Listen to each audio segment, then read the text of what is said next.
ఖమ్మం పట్నం నుంచి 20 కిలోమీటర్ల దూరంలో ఉన్న కూసుమంచిలో కాకతీయులు నిర్మించిన అతి పురాతన శివాలయం ఇది.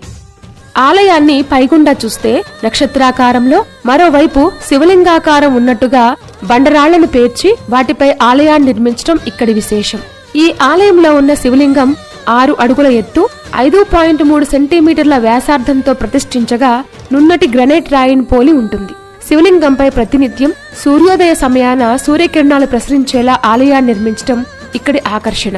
నిర్మాణంలో సిమెంటు, సున్నం వంటి పదార్థాలతో రాళ్లను అతికించడం కాకుండా అనుసంధాన విధానం అంటే ఇంటర్లాకింగ్ వాడటం లాంటి ప్రధాన ఆకర్షణలెన్నో ఈ ఆలయంలో ఉన్నాయి. ఈ శివలింగం ఎత్తులో ఆసియా ఖండంలోనే 3వ స్థానంలో ఉంది. క్రీస్తు శకం 11-12వ శతాబ్దంలో కాకతీయుల కాలంలో గణపతి దేవుడు ఈ ఆలయాన్ని నిర్మించినట్టు ప్రతీతి.